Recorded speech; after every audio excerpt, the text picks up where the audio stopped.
Dino Janık'tan başlaydı gittiçe başka dilde kılabız. Belarus'tan beri ötesi be. Vay dedim ben. Bu neyse gelecek düğünde. Janağı erkektin gücü, bilekte ayaldın gücü, yürekte deydi ko. 26 yıldan beri diktatörde. Janağı Monday işaret belirlesi. Flash mob. Elde oyatıp koyuştu da. Tüp götürülüp çıkan elde karımız. Qançalık aybat көргөстү күч organдарычы бир ошонун бир аялдык сезимени эле жеңип коюшту жанагы күч organдарына барып жалданып бетин тыткан жок мындай өтө заар тил менен деле айткан жок мындай аялдын сезими менен жеңишти да буларчы болбосо жанагындай репрессиялык жол менен өзүнүн атаандаштарын дайыма жолунан тазалап келаткан Лукашенко айласы кетип отуруп калды. Benim bunu Belarusyanı özü buna Vasil Bykov деген mıhtı жазуучусу бар эле да. Ben ушуну көп окудum da. Bykov da ушул согуш темасын эми орустар да жазган, орус адабияты ал эмес биздин кыргыздар да көп жазды, бирок ошол жана партизандык согушунун Беларусянын жерлерин Bykov да ушу согуш темасын жазган дүйнөдө бар бекен ошол экинчи дүйнөлүк согушту. Анан ошондон ошол Беларусь элинин жанагы сабырдуулугу, көтөрүмдүүлүгү, маданияттуулугун ошол Быков аркылуу түшүнгөм да мен. Астафов менен Быков, айрыкча Быков да. Анан мына карачы, биз салыштырасың да. Бизде революция дейбизби, төңкөрүш дейбизби, ар ким аргандай айтат, эми эки жолу чоң тополоң болду. Анан азыр салыштырсаң Европа экен да булар. Европа жанагы молдокелерден баштап бийликти жакшы көргөн Biyaktagı eldi bir savatsızlık menen başkargısı gelgen kişiler uşun batışta ne jamanday berişet da. Oy öylügünün modeli Avrupa bolup atkanı görüp atkaysızbı. Adabiyatta bolsun, sayasi texnologiyada bolsun. Mana Avrupa'nın çorduğundagı ellerin önüp atkan Belarus'tan tasiri de oşo da. Avrupa'nın madaniyatı da japayçılıkты көргөзгөн жок. Em taң kaldım men mına o ayrıkça meni көчө толкундан атканы жанагы кыздары gül götürüp barıyor. Bu Gimoy kanday, janagı sayasatçısı kanday uyuşturucular oylap taptı bilmeyim. Bir özülöründe oşunday madaniyatı var eken. Kızları var, jana spesnastı var. Kuçaktap, janagı yer jigitlerden ulu Manas eposunda var da. Misal üçün Manas, janagı Kanıkey'de mınday, oşo jerin aytıp koyunçu. Biz aytsagıla Manaska tayanabız da. Manas'ta çoğun ensiklopediyada Manas jönleri Kırgızga verilgen bir özümçe kenç. Oşonu biz açalıp aytpayız da. Manas janagı Kanıkey'ge göğölüp barganda, şu Kanıkey enebizdi görömde tün içinde barıp, göründüğünde jengeleri alıp barıp onan, janagı oraya aytkanda koyunda kolun salıp jör onan kanjar menen çalabula kolgo jep, an ertesi jaaldan onan çoğam bulatan bir Temirkan Bukardı çoğam diyor, çapsa çoğat da güçü var öyle. Oşonda çıkkanda Kanıkey aldından çıkarttı, oşonu ukmuşturettiler. Yani 40 nökör kızlarını eşitip alıp, aldından çıkıp, oşol emin bittem çoğam dep jaaldangan Kankor Manas, Ayköl Manas, Karabulak Şer Manas, oşo Kanıkey'in nazına, oşol tigi janagı ayaldık bir kasiyetine baş etti. Oşo siyahtı mına karaç. Bizde derece sayasi aydın ayalдар aralashып атат, бирок алар обон деген жанагы жаалданган аялдар болуп атпайбы, азылдагача. Булардын кыз келиндери, байбичелери, кемпирлерди көрдүңүз. Oy укуш экен да, жанагы балдары сабалып чыгып атат. СИЗОдон чыгып алдында тосуп атат. Мен ошолорду кайра көрдүм. Көрүп жанагы артын эмне деген маданият, жана артын бир сөгүнгөн киши жок. Артын ашса элемай дубинкага таякталган көгала болгон энеси ыйлайып атат. Бирок каргап шилеген эч ким жок. Булар абдан маданиятка көрдүм, Европа бар эшиги Европада. А болбосо эми чынында Лукашенко айткандай жанагы жашоолор жакшы, завод фабрика шарактап иштейт экен. Жанагы завод фабрикасы, жолдору эми жетишкендиги элте экен. Социалдык жашоосу мыкты болгон менен жана саясий адилетсиздикке көрдүм. Койгон неме талабы да ошол болду. Башка бизде эң чогулса эле бийликтен койгон талабы толтура болуп таштайт эмеспи? Биринин артынан бири санап бүтө албай элес. Булар көп талап койгон жок. Болгону кет деди, болду. Ошол бузганда булар эми баягы мурдатан шиши толуп келди да. Лукашенко жанагы өзün Кудай сезип калды жерде. Üstümen de Kırgızca aytkanda эле такыр зомбулук жасап калган киши да. 26 жыл эмес, биздики 6 жылда эле зомбулукка өтүп атпайбы? Буга чейин атаандаштардын канчасы көзүн тазалады. Ал эми такыр эле мөңкүп калды да. Путиниңди да киши не көрбөйт, тиги Западына ойноп эки жагда. Европанын акыркы диктатору да болду. Акыркы диктатор, анан эл чыдамы кетти, бирок элдин сабырына, маданиятына тан бердим да. Мына Белоруссия бир камак өрттөнгөн жок. Бир эч нерсе болгон жок. Анын үстүнө булар чыныгы белорустар. Кошмо эл аз экен буларда. Байкасамчы. Кандайдыр бир Париждегидей жанагы тополоң салган ар кайсы мигранттар бар да, тополоң. Буларда жок шекилде. Биз Россиянын фильтрленген маалыматын угуп ошого эле аң сезимин угуп калганда, бирок бүгүн бизди көрүп отургандар мынтип ойлошуп кетет, дүйшө менен Олжойго Белорустан тагдырдын не кереги бар экен депчи. Бирок КМШ курамындагы өлкөлөрдүн ушинтип эркиндикти самап, ушундай диктаторлук, авторитардык бийликти кулатып аткан өзү жакшы көрүнүш. Себеби Казакстан бордошторубузду көрүп атабыз кандай абдестикте. Россия бог мыкчы отуратындай орой айткандачы. Эми Олжоке бул жуда керек бизге. Мен мына түштүктө окугам да Орусча. Ошон үчүн аралаштырып жаза берем мен. Жуда үлкөн деген сөздөрдү. Бордош элдерибиз бир түркатанын балдарыбыз. Эми о жуда керек да. Эмне үчүн керек? Биздин алдыбызда чоң сыноо турат азыр жүзүндө. Келет. Азыр мына эми башталбадыбы? Баягы эле сабатсыздык бийлигиңде дагы, элиңде да уланып атат да. Көрдүңбү? Ал тиги депутаттарды кой. Президент тарабынан дагы, анан эл тарабынан дагы эки жактан бир баягындай бир айтканда чектелүү мүмкүнчүлүк болуп атат да бизде. Баягы эле жолойго түшүп кетчүдөй болуп. Эл сапаты ошо начар болуп атпайбы? Белорустарды кеп кылып атканыбыз ошо да. Биздин аялдар эмне кылып атат? Мен мына сумкамды көтөрүп жөө жүрөм дайыма. Азыр шыбырлашкан аялдар көбөйдү. Домкомдо жана эмнелердин баары аялдар. Ошолор эле азыр айылчылашкан аялдар көп да. Мына айыл 5 күнгөйгө, мына Жакабелдеги аялдарга барам. Өткөндө Атбашыга барып келдим. Айылчылашкан аялдар көбөйө баштады. Мен көп жылдан бери байкайм. Өзүмдүн эле аялымдан байкайм да, булар шыбырлашып эле чуркап калышат ошо шайлоо жакындаганда. Ошого бийлик көндүрүп койду да. Ушуларга таянып. Анан ушулардан обон деген образды алып чыкпады булар. Кыргыздын аялдарын эми бечарага кыйынчылыктардан булар базарга чыгып кетишти. Анан Калыгул атабыз айткандай, аял базарга чыкканда кыямат кайын болот деген сөзү бар эди. Ошондо кымбатчылык келет деген да. Аял базарга чыгып үйдү таштап кочого чыгып калгандын мына кесепети азыр бизге келип атат. Белоруссиянын аялдарын карачы. Ошол кандай тилектештикти билдирип жана кол кармашып алып күлүп жайнап чыгып атат. Абдан сүйлөгөн чекесинен интервью бергени сабаттуу экен. Сабаттуу экен да. Анан жанагы тополоң тос болуп атканда дагычы жанагы телеграммадан көрүп аттык да. Интернеттен өчүрүп салгандачы. Ошондо деле мындай телефонго тартып ийген видеолордо деле лексикондорун карап отурсаңыз мындай өтө ызырынган, мисалы орустардын эмесинде ызырынган да көрүп отурасызбы? Эки сөзүн беречи.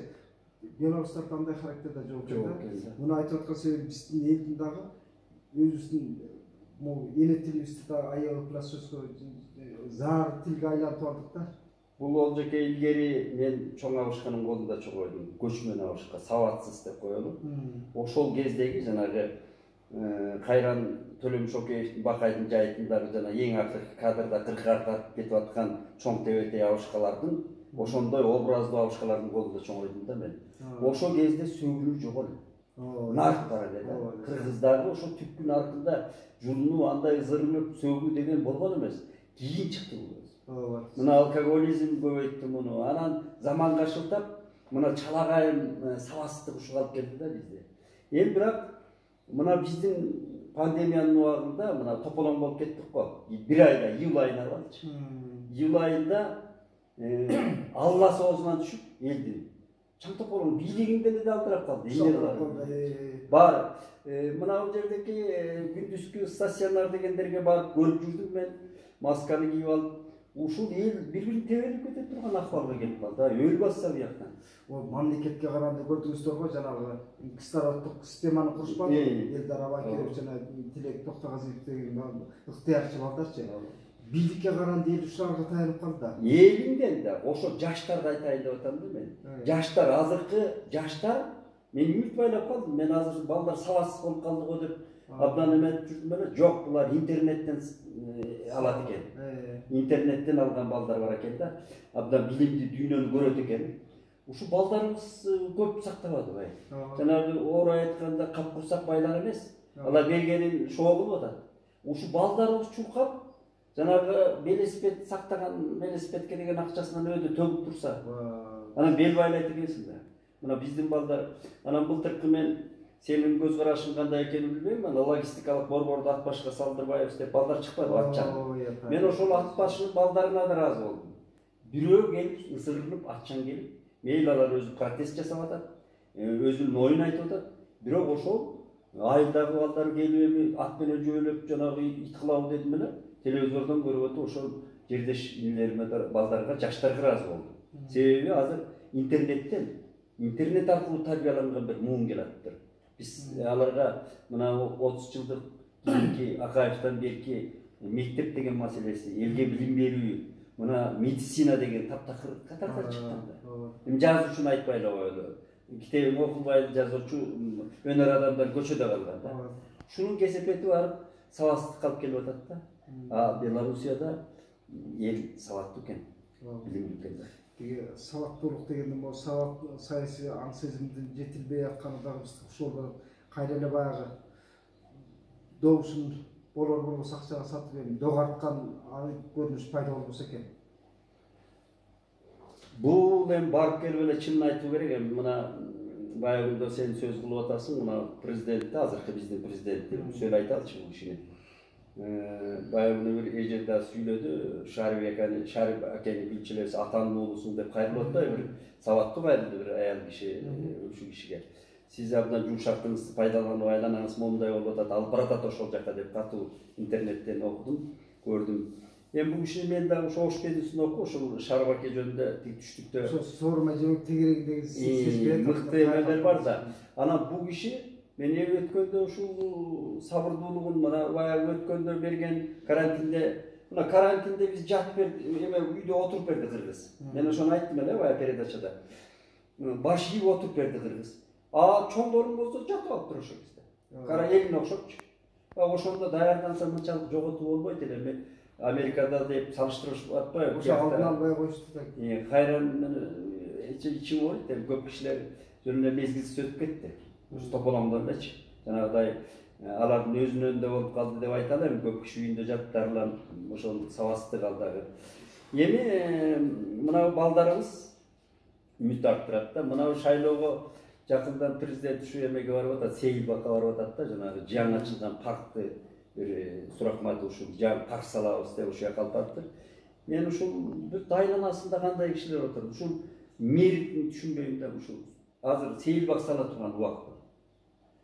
Ал мен Жеңиш парк, мына Түштүк дарбазасында Жеңиш паркын мен ушул суракматына да башкасына да 5 жылдан бери кайрылып бир орой айткан туалет салдыра албай койдум. Кайга? Мына Жеңиш паркы, мына Түштүк дарбазасында чоң Жеңиш паркы бар.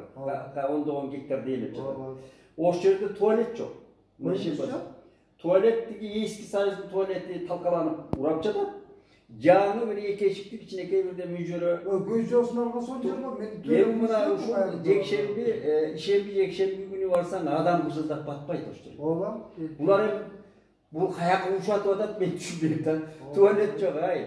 Ушу жерге туалет сала албай атсак, жаңы паркты салып атабыз деп. Мендер ошол жерге далай жол баскан, бирок туалети барып көрүп. Мен жанагы Балбак деген жигит мени кабыл алып жазайбыз деген. Ал жазабай тияка жогорураак кетти. Ооба. Мен кайрылгам буларга. Газет аркылуу кайрылдым. Кол чогултуп кайрылдым. Анан азыр МПОдон жана барбадыбы Өмүралиева деген Калича. А киши болсо арызыңарды жазып келди дейт. Ал жеткенде эле 4 ай болуп алыптыр. Креслосунда отуруп алып, муну жаза албайт. Эми мен айтайын дегеним, муну алдыда көп катуу нерселер келатат. Бүткүл дүйнө азыр улут таштырууга, жанагы эмне дейсиң, чек араларын бекитүүгө өтөт го менимче. Себеби мына пандемия деген индивидуальный ар ким өзүнүн оокатын кылганга алып келип такады. Атом бомбаң деле башкасын орой айтканда эч нерсеге жарабай калды. Бул эми коронавирус багы орустар эле тиги ученияларын өткөрүп атат, аларга да таң калам, учения кимге керек экен баары. Азыр кара курсактын камы деген маселелер келет. Мына бизге окшогон артта калган мамлекеттерге өтө катуу келиши мүмкүн. Мына толкундар башталып атпайбы? Кайра Түштүк Кореяда, Көчөк Испанияда кайра ооруп атышпайбы? Анан муну мындай тойканадан чыгып алып, анан Сейилбакка барат деген түшүнүккө бул киши аны менимче белди бекен бул мына шайлоону жакшы өткөрүп, шайлоодо калыс турбаса өтө кыйын болот. Келиңсен акыркы суроо жообубуз болсун. Элди бул шайлоого кантип даярдайбыз? Себеби саналуу күн калды.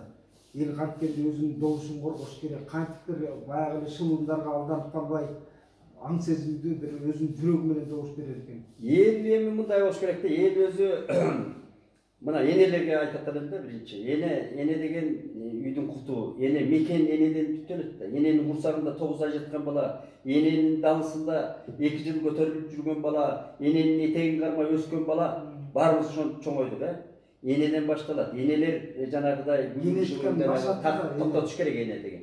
Эне мекенди сатпаш керек. Эне баланы сатпаш керек. Баланын келечегин сатпаш керек да. Мына катуу айтам элем. Энелерден башталат да, бул азыр бүт аялдарды салышат. Мына чала сабат саясатчылар аялдарга таянып келди. 27 жылдан бери. Анан баягы Кудай өзү кечирсин, биздин кээ бир эси жок аялдарыбыз ошол эркиндик деп желпинип, жанагыдай көчөгө чыгып эле анан агитатор болот. Анан эмне кылат? Анан баягы тас кейпибизди кийген турабыз. Эң кызыгы аялдарга тилектештик кылбайт да биздерчи. Бир губернатор же бир мэр барбы аялдарданчы? Ошондой бийлигиде да жок. А пандемиянын убагында көрдүңүз, аялдар башкарган өлкөлөрдө мындан кандай алып чыгып кетпеди, жанагы мыкты эмелерди алып чыгып кетишти. Анан эми биз бир эки эле нерсеге үмүт этем да, бул эл анан мына жаштарыбыз жакындаганда дагы айтарбыз, чыгып мына телевизорлордон чыгып айтабыз да. Биринчи президент бекем туруш керек да. Президент калысты уюштап койсо. Эми бул кишиге башка жол жок, элге таянмайынча. Мен ушундай кайрылат элем, айтат элем, эл гана таянычы болуш керек да. Сооронбай Жээнбековдун бир гана таянган, өзү башында жакшы айткан бул киши. Элдин кулумун депчи. Элге кул болуп, башчы болуп, бекем тыл болуп туруп бериш керек. Буга чейин көрдүңүз го, Акаевди Алга Кыргызстан башын сактап кала алган жок, Бакиевди ак жол сактап кала алган жок, Атамбаевдин башын СДПК сактап бере алган жок да. Анан Сооронбай Шарипович ушуну түшүнүш керек. Эми ал киши түшүнүп турат, бирок ошого чоң эрк керек да, намыс керек да. Бул кишинин атасын мен жазып жүрбөйм айтканын. Эл жигиттин алдында 3 жол келип калышы мүмкүн дейт. Ошо Шарибек айткан экен, бир жол байлыктын жолу, бир жол бийликтин жолу, бир жол намыстын жолу дейт. Ошондо намысын кармаш керек деген экен. Намыс болбосо баарын жоготушу мүмкүн дейт. Намыс деген эл, жер, бүгүнкү эртеңки мынабы шайлоону таза өткөрүп кетиш намыс. Анан ал кыргыз дегеним өзү мөңкүнчө элбиз, өзү аз ой элбиз. Ал биз Беларусь эмеспиз. Эртең талоондор башталып, андан жаман болуп кетиши мүмкүн да. Кудай анын бетин аргысын. Ошондо Кудай сактасын. Сөзүбүздү жыйынтыктайлы. Рахмат, жакшы болду. Ошону жакшы тилек кылалы, жакшы бир жаштар келсе болот эле, баягы эски эле жешилген шуруптар, карасаң эле мен кыдырып көрүп атам. Алар гайканын үчөөн салсам да бекпейт аларга. Шуруптар, жешилген шуруптар да, Кудай өзү кечирсин. Образды айттыңыз. Рахмат, келиңизге.